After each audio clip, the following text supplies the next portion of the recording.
Hey team, today I want to share with you 3 structural engineering books that I think every young structural engineer or fresh engineer, civil engineer out of college should read, in my opinion. Before we start, like and subscribe if you haven't yet. This video in particular, if you liked it, go ahead and give it a thumbs up if you want. It would greatly help this team out.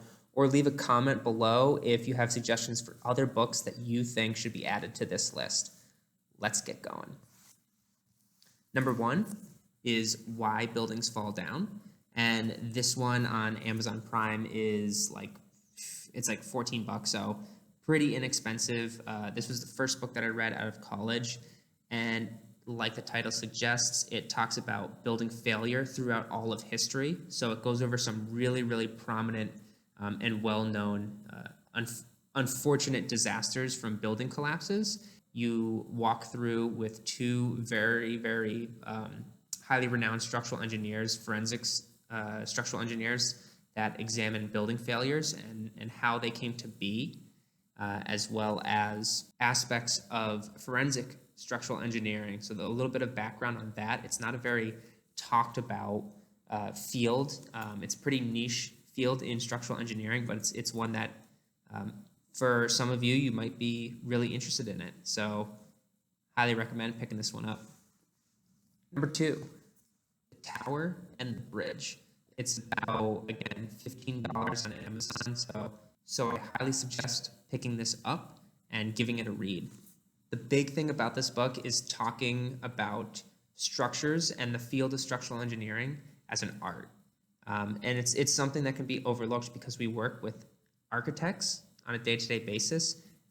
The general consensus is that architects are what make things look beautiful, while the engineer is what makes things work and doesn't care about the aesthetics of stuff, the layout, how things flow, making things more comfortable and habitable.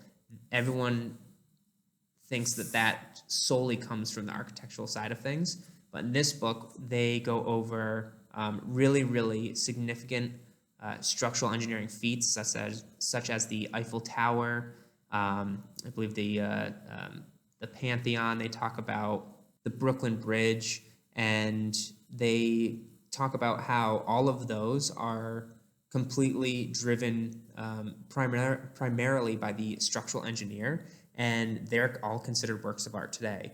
And finding how, as a structural engineer, you can and should be thinking about the artistic side of things, the aesthetics of things, and evolving to have the two marry together in your work. I mean, everything needs to work from a structural engineering perspective, but that doesn't mean that we have to detract from the beauty of things. Not everything needs to be ugly in order to work. You can really marry the two and create some amazing structures. So this book takes a deep dive into that side of things, and definitely keeps you curious and excited about your early engineering profession and how you can try to implement small changes to help drive the structural design of things in the favor of art and beauty. So highly recommend it.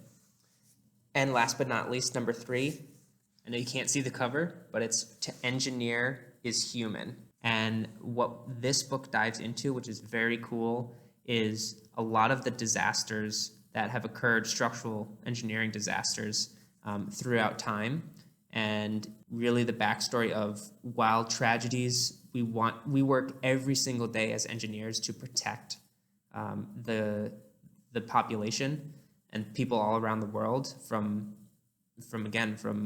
natural disasters, from harsh weather, from having to cross, dangerous rivers. We as structural engineers try to build for the betterment of society and the world, and make sure that all of our structures protect those that we build for.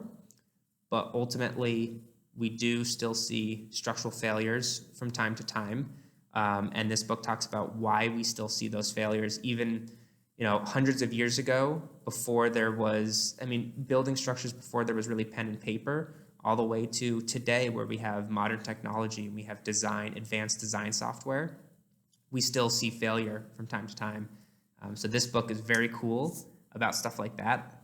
And they dive more into the bright side of, while disasters still occur, the things that we learn from a single disaster is so much more beneficial than none of the things that we get out of every structure that works. Because something, and they break it down not just structures, but everything in life, right? If everything that isn't causing a problem, we tend to ignore as humans, and we brush it to the side. It's only when failures occur or when problems happen do we really dive in and try to figure out the problem as to why something wasn't working or why there's an issue, and then we use that knowledge, that collaborative knowledge, to improve upon that thing. So this book goes into that philosophy, and that's something that's really, really important for every engineer to understand, is that we're constantly building and designing to never have a failure, but that doesn't mean that you can't learn a significant amount of information from past failures. Some really powerful stuff in here, and each one of these books that I mentioned, they are all very well written, keep things very simplistic and very clear. I very rarely found myself not understanding what they were talking about. And again, I know this is me as an engineer saying that, but even for someone who's not an engineer, these are really straightforward. And the wording actually helped me for some concepts understand things that I thought I understood, but they explain them so much better that I now have a much better grasp on things. So there's also that in there as well. But that'll do it. That is 3 books that I think every young engineer and every engineer in general should read. This is Rich with Kestava. Until next time, I'll see you later, team. Bye.